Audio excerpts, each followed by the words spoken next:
Now, the greatest radio shows of all time. Suspense. The Shadow Node. Washington calling David Harding, counter-spy. Classic radio theater. The Great Gildersleeve. Fibber McGee and Molly. Dragnet. Gunsmoke. The Lone Ranger. Now, step back into our time machine with your host, Wyatt Cox. Good evening, friends of the Inner Sanctum. Dick Kollmar starring as Boston-Blackie in an episode that was originally broadcast April 28, 1948. This episode entitled The Bombing of Joe Ingalls. Hey, Chaser, there's his house across the street. That one with the red roof, huh, Martin? Yeah. And that's him. That's Joe Ingalls sitting in the living room where the light is. Yeah, I see him. Hey, the window's open a little bit, too. We won't even have to break the glass. Who cares if we break the glass? We're going to break up the whole joint, ain't we? If this thing goes off the way it's supposed to. It will. I know my bombs. Well, I don't know. Come on. Let's go across the street and get rid of this bomb. And the house. And Joe. That little guy just passed. Now there's nobody coming. Oh, we can stay right here and get rid of it. Are you kidding? That's a long toss. I know it.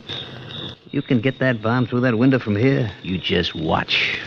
This I gotta see. This you're gonna see. Wow, Chaser, right through the open window. Sure,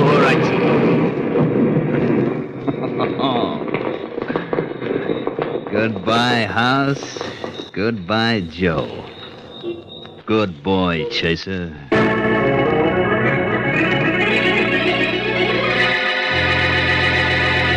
And now meet Dick Kollmar as Boston-Blackie. Enemy to those who make him an enemy. Friend to those who have no friend.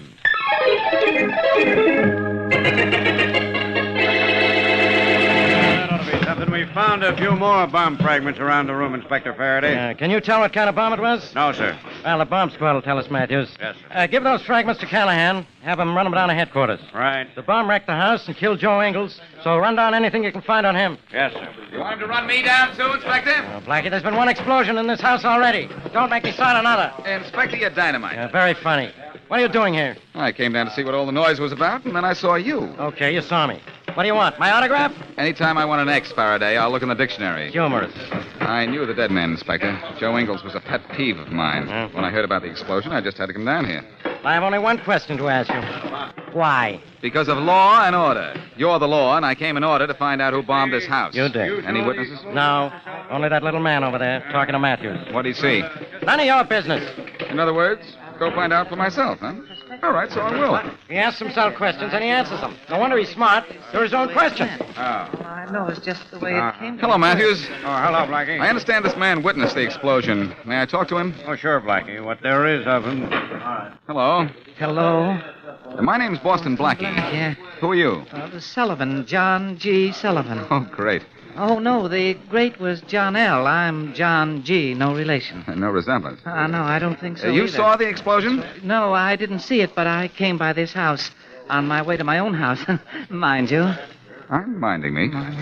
Well, what did you see? Not very much, mind you, but the light in this house was on and the window was partially open. I just happened to notice this, mind you. Yes, I realize that. Now, what else? Well, that's all, except that, well, I saw two men in the shadows across the street from the house. Well enough to know them if you saw them again? Yeah, no, I don't think so. It was dark, mind you. And the next thing I saw, I didn't see, I heard.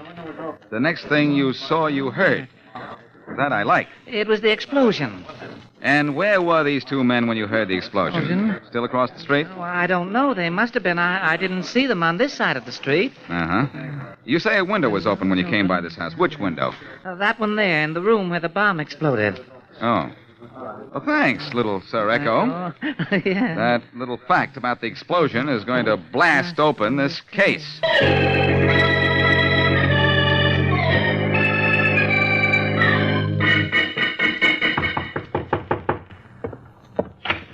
Yes? Your name's Sullivan? Yes, John G. Sullivan. My name's Martin. I want to talk to you, bud. Yes. Do come right in. As if there was anything you could do to stop me. Well, Now, what do you know about that explosion down the street? I know poor Mr. Ingalls was killed. You know who killed him? Well, no. Then what were you telling the police? Only that I saw you. You were looking around when I was talking to Boston-Blackie. That's right. So you better not lie to me. Now, what did you tell the police? Well, nothing, because, mind you, I know nothing, only that... Only that what? That there was a terrible explosion, and when I turned around, it was all over. And I didn't see the two men very well. What two men? The two men who were across the street. Would you know those two men if you saw them again? Oh, no. It was dark, mind you, and I don't see too well anyway. What was that for? That was for talking too much. Well, there was no You cause. told Blackie all about this, didn't you? Yes, it was all I knew, but you shouldn't have slapped me. I didn't know very much. Look, Sullivan, you keep right on not knowing very much, or you won't know anything at all.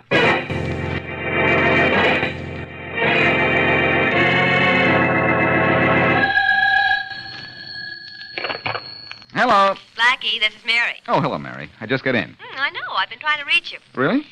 What did you find out about the Joe Ingalls killing? Nothing yet.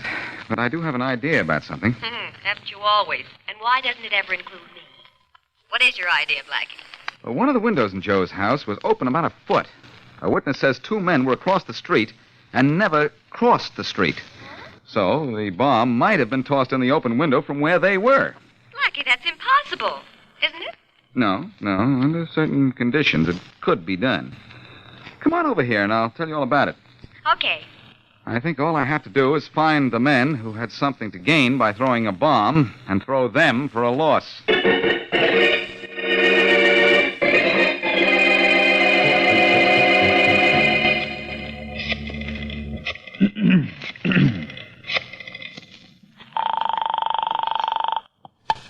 Hello.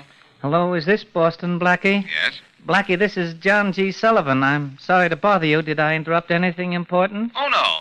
My girlfriend, Mary Wesley, is here. Sullivan, as a matter of fact, we're just discussing the bombing. What can I do for you? Nothing, but I think I can do something for you in the interest of justice, mind you. Well? I didn't tell you all I saw at the explosion. I wasn't purposely holding out, mind you. I was just being cautious. Now I've thought it over. I'm not cautious anymore. Oh, I know. It's tough to break a lifelong habit, isn't it? Yes. Well, what is it you've thought over? Oh, I wouldn't dare tell you over the phone. Someone might be listening. Could you meet me? Yes? Where? I have a place at Raccoon Lake, a little shack called Dewdrop Inn. I'd never have guessed that. Could you meet me there at 10 o'clock? Yes, I suppose so. Thank you. Goodbye. Goodbye. Did Blackie think you were really John G. Sullivan? What else? I'm glad I hung around after the explosion, Chase, and heard Blackie say he had a bright idea. Me too. Oh, you sure sounded like that John G. Sullivan guy. I think I did, too, even if I say so myself. John G. Sullivan. Come on, let's get out to that shack of mine and take care of Boston-Blackie. Take care of him? That's right. Now, that sounds like he's sick. Brother, an hour from now, Blackie ain't going to be sick. He's going to be dead.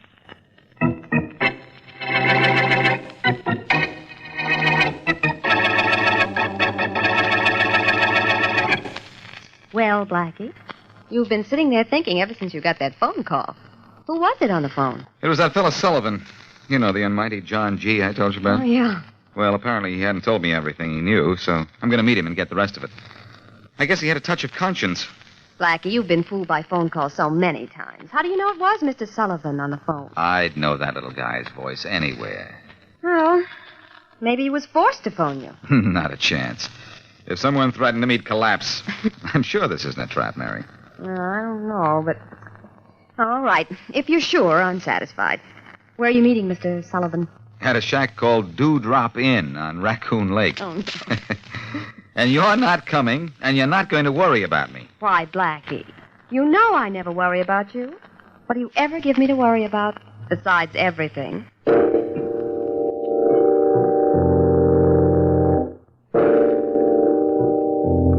They say the bomb used on Ingalls wasn't this type, Inspector Faraday. What type is that, Matthews? A fragmentation bomb, deadly. Wouldn't have been much to pick up if this had been the type used. Was it this type? No. According to the bomb squad, that type needs detonation. There was no evidence in the wrecked house the bomb was wired or set off by any external means. Well, I have to know what type bomb that was. It's one of the ways I'm going to find the killers. The type bomb isn't going to help you much, Inspector. Why not? They tell me it was a homemade job and not an expert one at that. Mhm. Any one of 100,000 people in this town know enough about explosives to make the bomb we're trying to trace.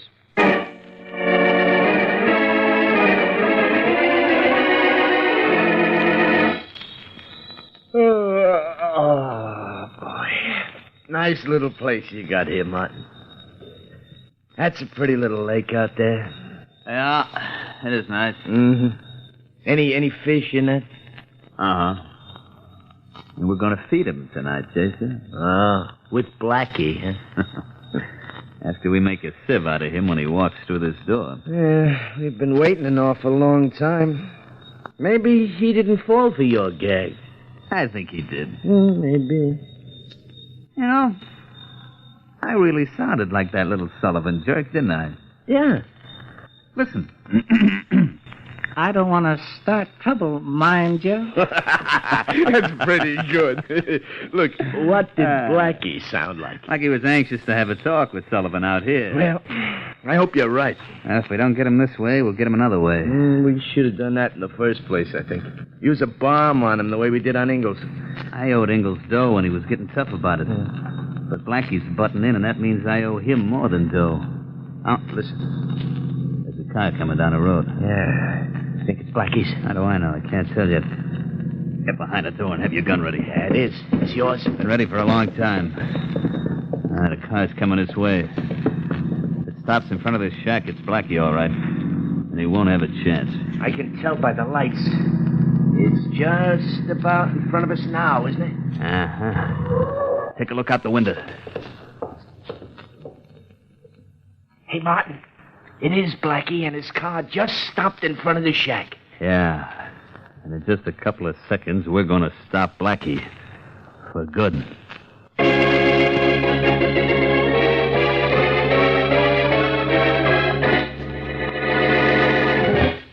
April 28th, 1948, Boston Blackie on Classic Radio Theater with Wyatt Cox.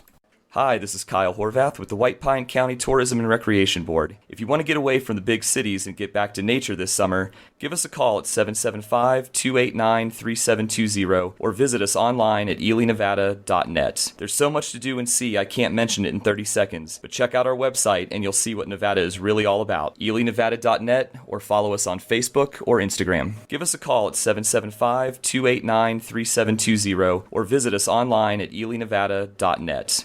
Let's see, if something costs less, but people are happier with it, that sounds like something to look into, and that's MediShare. Maybe you've heard switching to MediShare to pay for healthcare can save the typical family $500 a month, and that's huge, but it's also true that people are way more satisfied after making the switch, too. The customer satisfaction rate for MediShare is double that of the typical health insurance plan. Double. MediShare works. It's been around for more than a quarter century, and members have shared more than $3 billion of each other's bills. People love having telehealth and a huge nationwide PPO network. So, yeah, you can save a ton and like it better. Imagine being happy with how you're taking care of your health care. So if you're self-employed or part of the gig economy, or you just want a plan you're happy with, you can call right now and get a price within 2 minutes. A very, very smart use of 2 minutes. Here's the number you need. 833-34-BIBLE. That's 833-34-BIBLE. 833-34-BIBLE. Now on Classic Radio Theater with Wyatt Cox, more of Boston Blackie, April 28th, 1948. Now back to Boston Blackie.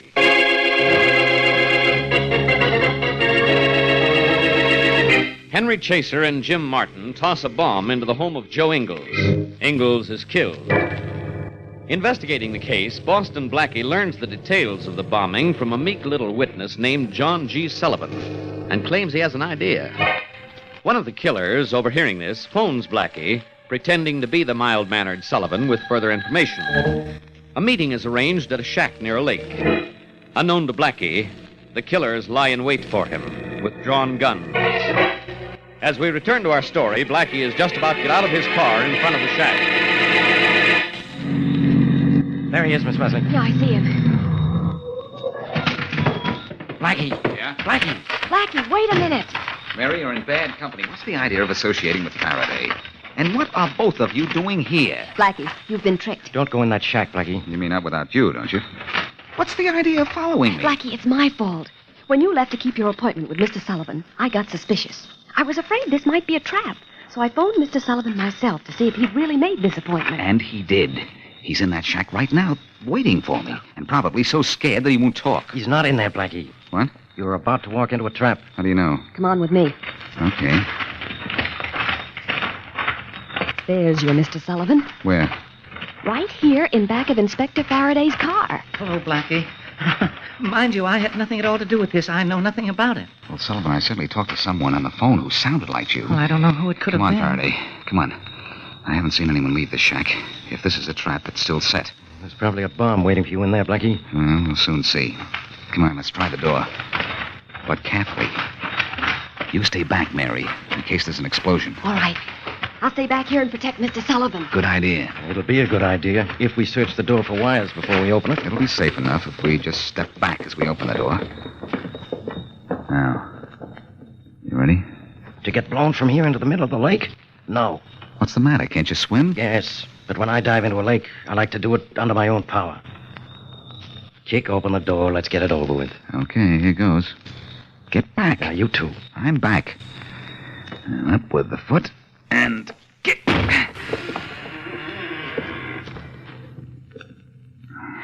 Well, nothing happened. Look at your back. If you're not wearing wings, you're right. Can you see inside the door? Yeah. It's just an empty shack. Let's go in.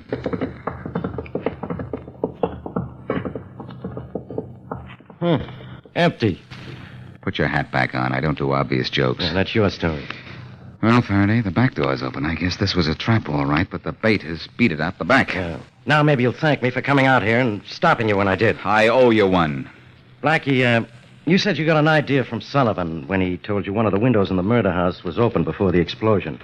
Well, what is that idea? I'm not ready to tell you yet, but I'm ready to do something about it right now.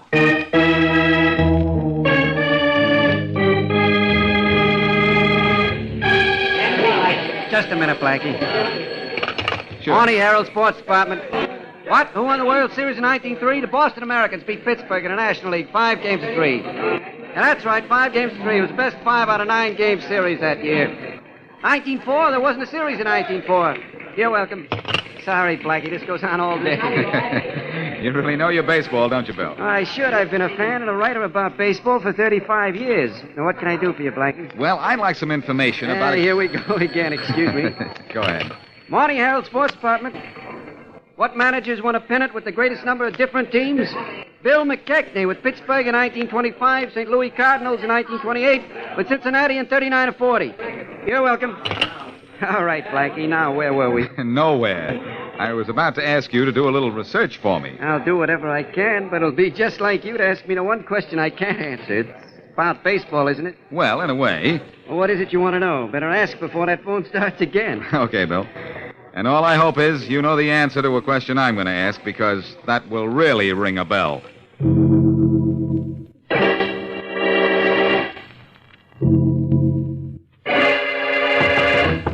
Come in. Here's a laboratory report on the fingerprints you found in the shack, Inspector Faraday. Good. Whose are they? They belong to a hoodlum named Jim Martin. He owns the shack. Oh, fine. What does that prove? He's got a right to have his prints all over the place, then. He hasn't got a right to have the record he's got, though, Inspector. Among other things, he was arrested once with a guy named Henry Chaser on a charge of assault and battery, and guess who put in the complaint? I'm not in the mood for guessing. Who was it? Joe Ingalls, the guy who was killed in that explosion. Yeah? You know about him, don't you? He loaned guys dough and got big interest. I know. I also know we're getting somewhere, and without Blackie. And we're going somewhere without Blackie, too. Have you got Martin's address? Yep, here it is on this report. Thanks. This is one time you'll really beat Blackie to it, won't you? And how? I have a hunch Martin's the man we want. So do I. I'm going to get Martin the same way I got my information. Without help from Boston Blackie.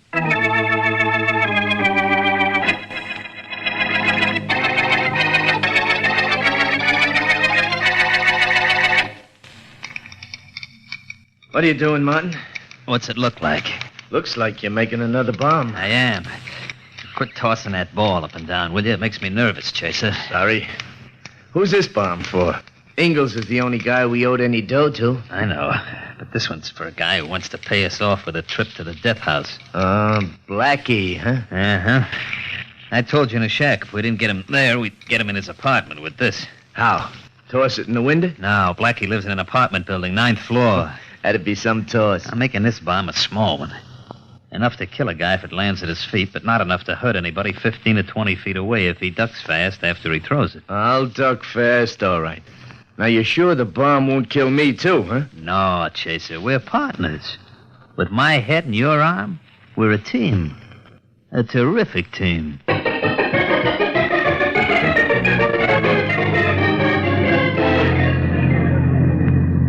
There's the house you want, Blackie. At the end of the block. Oh, yeah, I see it. Martin should be at home, too, Mary. A lot of lights on in there. Well, let's go in and see Mr. Martin. You're sure you don't want to stay out here in the car? Where you go, I go. That settles that. All right. I'll get out your side, honey. And I'll stay at yours. You'd better. Go on. Hey, awful dark night, isn't it? Yes.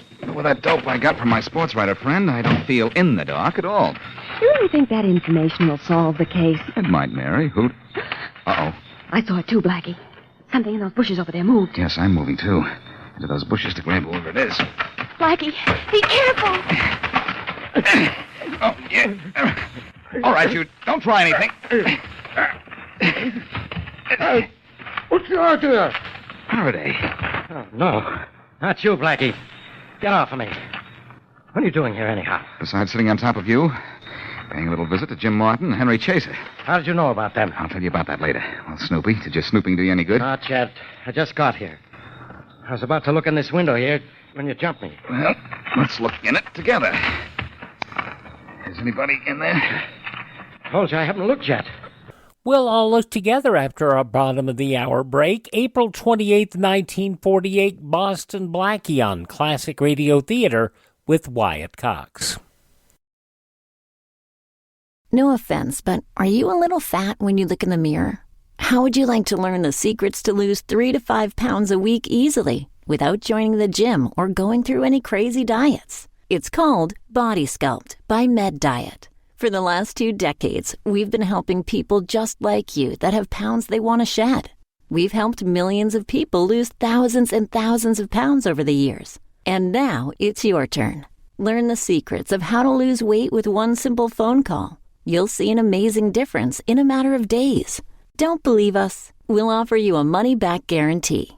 If you're ready to start losing weight right now, call right now to learn more about your risk-free order to Body Sculpt. Call for your risk-free offer. 800-738-5332. 800-738-5332. 800-738-5332. That's 800-738-5332. Are you in bad pain? You know what I mean. Your knees hurt. Your shoulder hurts. Your elbow and back are constantly killing you. And I'm sure you've tried every pain pill or cream available at the drugstore. Am I right? Well, here's something you haven't tried. Pain Magic.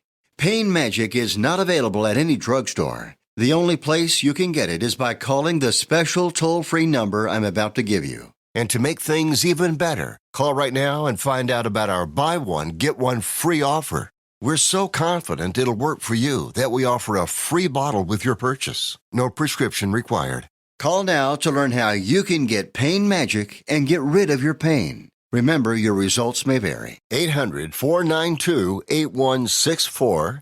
800-492-8164. 800-492-8164. That's 800-492-8164.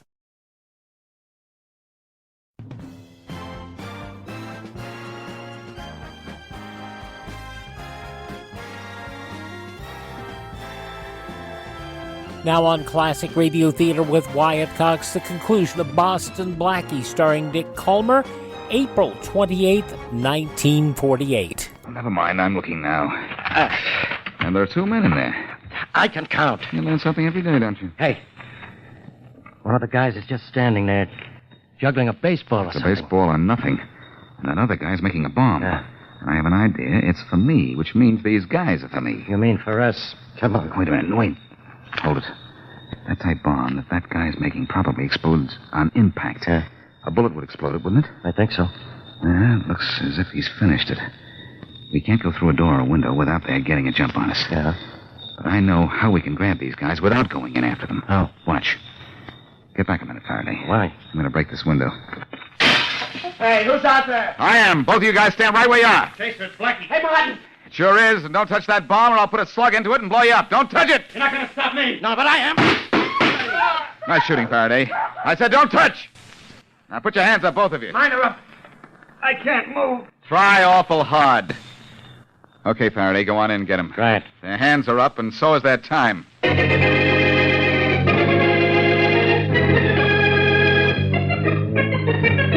Okay, wise guy. So you did find a way to get to Martin and Chaser. But so did I. Fingerprints.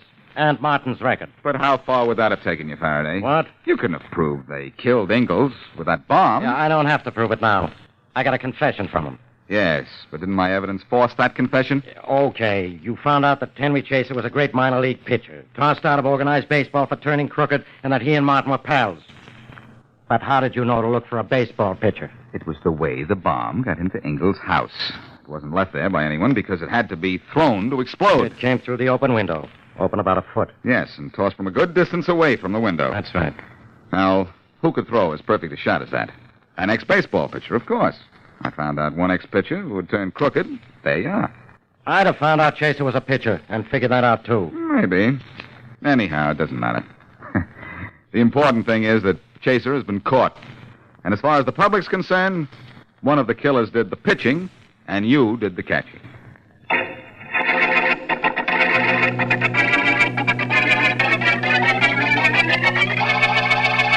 Blackie, why did Mr. Martin use a bomb to kill Mr. Ingalls instead of, well, shooting him, for instance? He thought he was smart, Mary. It's easy to trace a bullet. Oh, yes, ballistics. That's right. And bombs can't be traced. Oh, yes, they can. In some cases. The bomb is never completely destroyed. Mm-hmm. If fragments of wire and casings are found, they can be traced. Then Mr. Martin went to a lot of trouble for nothing, I'd say.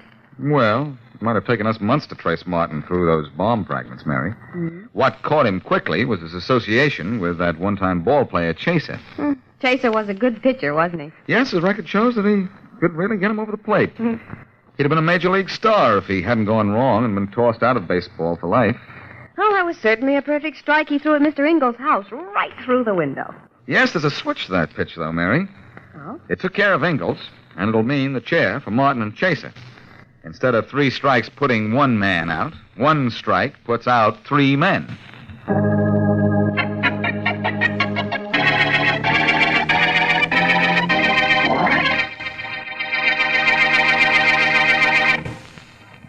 Oh, there you have it. April 28th, 1948. Dick Kollmar, Boston-Blackie on Classic Radio Theater with Wyatt Cox.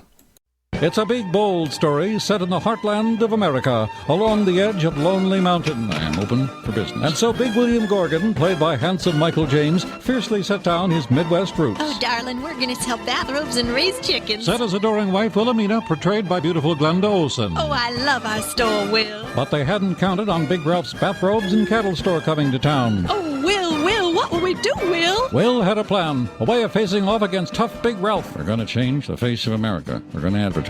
For what? With print, broadcasting, and bus benches, we're going to tell people who we are and where we are. What's a bus? And so the story of how one man brought advertising to the heartland. Oh, will it work? It will. Well, my name ain't Will, Wilhelmina. You got to advertise or we'll die. And so the greatest marketing story of all time is here. Advertise or die, dopey. Put your message on this national advertising platform. Email classicradiotheater@gmail.com. classicradiotheater@gmail.com. Now on Classic Radio Theater with Wyatt Cox, an episode of the soap opera Claudia. This episode was originally broadcast April 28th, 1948. Your Coca-Cola bottler presents Claudia, based on the famous play and novels by Rose Franken. Brought to you transcribed Monday through Friday by your friendly neighbor who bottles Coca-Cola. Relax, and while you're listening, refresh yourself. Have a Coke. And now, Claudia. Boom doodle-doo, boom doodle-doo, boo doodle-doo. Isn't it a shame Mama had to go back to New York tonight? She'll be back Friday. You know, I think I miss her already. That's a sweet thing to say. Sweet? What kind of a word is that to use about a man? You know what I mean. Sweet like in wonderful. Which reminds me I'm hungry. I don't follow it, but I am too. What time is it? 7:30. Well, we'll be home in a few minutes. David, you really think Mama will be back Friday? Aunt Louise is feeling better by then. She'd better feel better. Are you sure it's only 7:30? I feel as if I haven't eaten in days. Sure, I'm sure it's only 7:30. It's the country air. You know, it's funny about Aunt Louisa. What is? The way she pops up as a relative every now and then. You mean on birthdays, anniversaries, one dinner a year? When she gets sick and Mama has to rush off to stay with her. Rush is right. I never thought we'd make the train. I guess that being a person's father's only sister makes blood stronger than water. Say that again? You know what I mean. Oh. Mama feels a sort of obligation to Aunt Louisa because she's the only close relative my father left. You can build up quite an appetite with a few sentences like that. I don't have to build up an appetite. I have it. I can't wait to get home and get rid of it. Then why should we wait? Why don't we pick up something on the way home? Very good reasons why not. What are they? Simply that Mama seasoned and stuffed a chicken, put it in the oven to roast before we drove to the station. Well, I don't think it'll roast in the oven. A roost either. You mean I it'll still all have be... to turn the oven on anyway, darling. Well, how long will it be before we can really get down to brass tacks with that chicken? Oh, not very long. About, 50 minutes. 50? What? Just enough time for you to shower and eat your soup. Much nicer eating at home than out, isn't it? Much. Then when you're through, you don't have to move. Do you hear the frogs? Nope, all I hear is the motor of our car. Oh. David, see that little sliver of moon rising? I wish it were a little sliver of cheese. Oh, you have no soul. Oh, look, I see a star. Make a wish. You bet. I wish I were eating that chicken. Can't you drive a little faster? I'm not that hungry. And with the chicken, we're going to have hashed brown potatoes and peas. Mom and I finished shelling the peas just before Aunt Louisa called. Say, darling. What? You know what there is at the end of this road? A pot of gold. Better than that. Better? Mm-hmm. A hamburger stand. Juicy, thick, large, They serve them on toasted buns with lots of relish. and pickle on the side. Oh, I love pickles. And with lots of mustard. And catsup. What do you say we stop there? No? This minute. Their hot chocolate's good, too, with whipped cream on top. Oh, dear.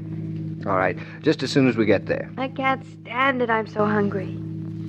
You really want to stop off and have a nice, big, rare, juicy hamburger? Oh, Well, make up your mind. I can just smell those hamburgers. I can just taste them. Come on, let's drive over.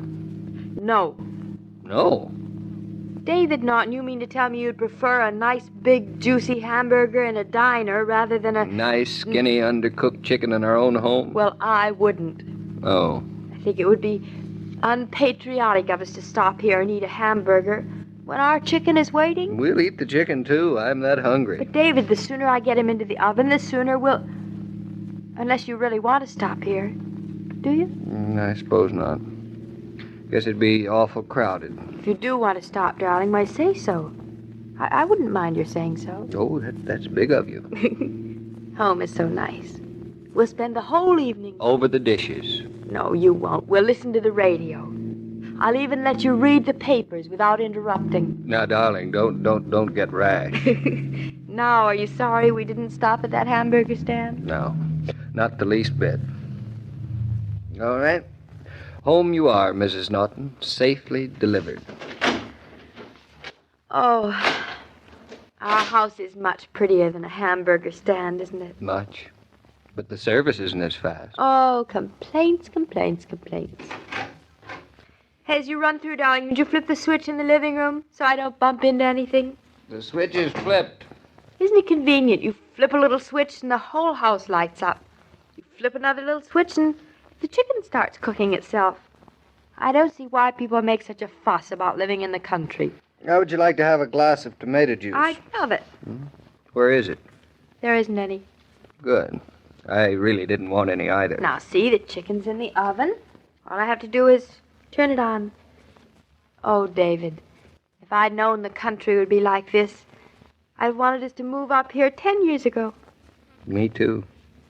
Dinner might be ready by now. Oh, you. It's a good thing I don't take you seriously. That's the trouble. Here's a little bit of cheese. A twig to a drowning man. And here are 3 olives. Take them all? Oh, I don't want to ruin my appetite. Well, I guess I'll go up and shower. And I'll set the table. Goodbye, darling. So long. Don't hurry, or you'll have to wait longer. David, did you turn out the lights? I didn't touch them. Did you? Are you sure? Darling, if you're playing a joke, it isn't very funny. I haven't moved. I'm standing right next to the oven. Just because you showed me where that little fuse box was doesn't mean that you had to play with it. That little fuse box. What's that little fuse box got to do with the lights going out?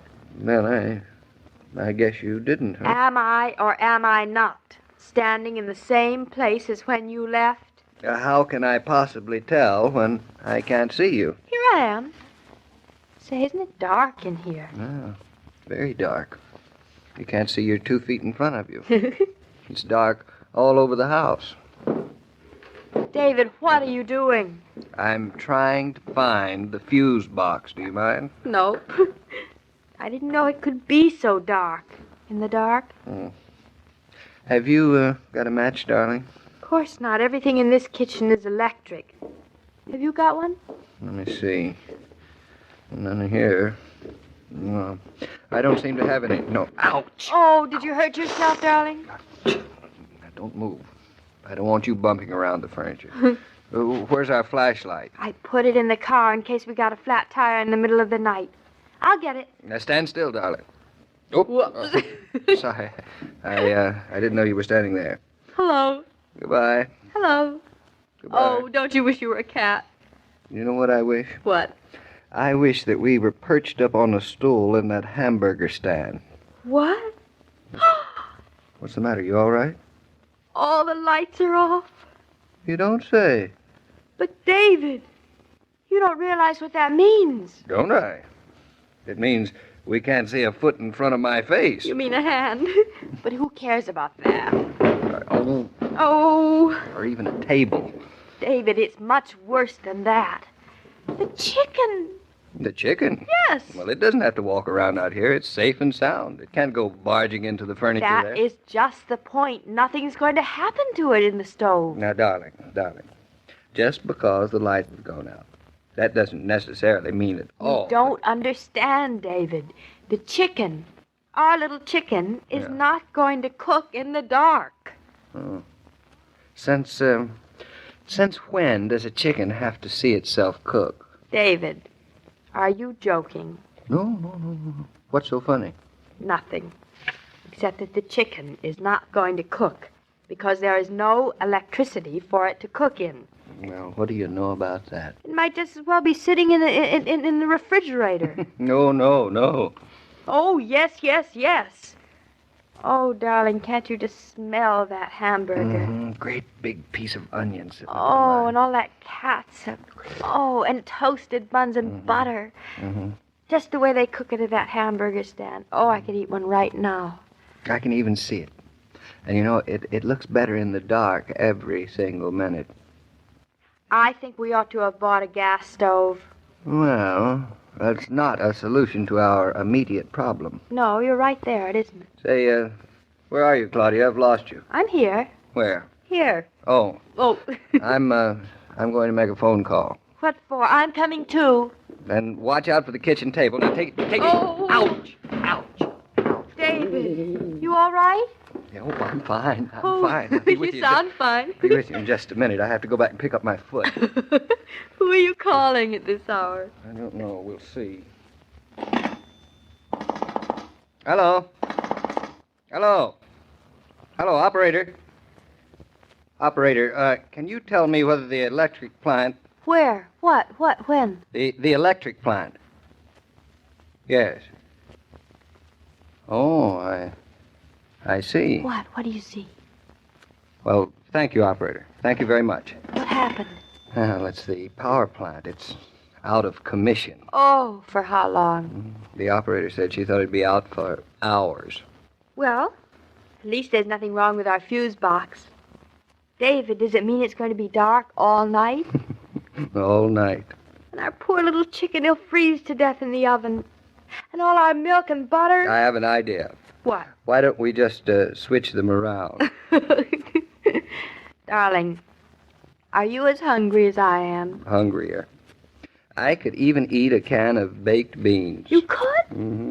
Well, that's a very lucky thing. What's a very lucky thing? That you could eat baked beans. Why? Because I have just one large can of beans in the whole house. Just one large can? Yeah. Is that all? That's all. That's all I have that doesn't have to be cooked. You know, I was just telling Mama today that we're completely out of canned cans. Are you sure? Are you positive that this can is a can of beans? Positively. David, how hungry are you? Wait just a minute, I'll look. I really don't know how hungry I am. Have you ever eaten beans cold? Beans cold? Yes. No, never. Oh, dear. Or maybe you'd rather go back to that hamburger stand. Would you? Well, we're home, aren't we, after Yes, all? we're home. Mm-hmm. It's awfully cozy and dark here, isn't it? I like the dark. That's good. Do you like cold beans, too? Not much. But, darling, I like anything with you. Dum, dum, dum, dum, bum, bum, What a bum, satisfaction it is to have your teenagers enjoy their home. Any parent likes to have the children's friends drop in, sure of a welcome. Many smart mothers make it a point to keep plenty of Coca-Cola on ice to emphasize that welcome. Have a Coke is the favorite gesture of hospitality among young people, and their friends respond enthusiastically, filling the air with those amiable sounds that signify wholesome, youthful good times. Say, Joe, do you like beans? Oh, I love 'em. They're a real man's dish. Claudia didn't leave one on her plate either. Well, Claudia's a man's woman. Tell me, David, is she really happy living up here in the country? I hope so. I'm only afraid she'll be lonesome now with her mother in New York. And so few other people around. She won't be lonesome tomorrow. I understand you're to have some visitors. We are? Who? Oh, I can't tell you, but they're good friends from New York, and their visit will be well appreciated by Claudia. Oh, that sounds interesting. See you tomorrow, Joe. Bye, David. As I was about to say, every day, Monday through Friday, Claudia comes to you, transcribed, with the best wishes of your friendly neighbor who bottles Coca-Cola. So listen again tomorrow at the same time. And now this is Joe King saying au revoir. And remember, whoever you are, whatever you do, wherever you may be, when you think of refreshment, think of Coca-Cola. For Coca-Cola makes any pause the pause that refreshes. And ice-cold Coca-Cola is everywhere. This broadcast of Claudia was supervised and directed by William Brown Maloney. Claudia originated as a portion of the Kate Smith Show back in 1941. It would then become a summer show for the same sponsor that Kate Smith had. And they would do that. The original radio show starred the late Patricia Ryan and Dick Kollmar. Patricia Ryan died very early in her life. Dick Kollmar, the guy who just played Boston-Blackie, played the original David in the show. The show brought back to radio in 1947 Catherine Bard, as you hear, as Claudia, and David being played by Paul Crabtree, Peggy Allenby playing Mrs. Brown. There you have it, a little bit of background on Claudia, as you have heard it described here. This episode, as was originally broadcast, April 28th, 1948, here on Classic Radio Theater with Wyatt Cox. We thank you for making us a part of your day. We hope you will take just a moment to thank this radio station and support their advertisers.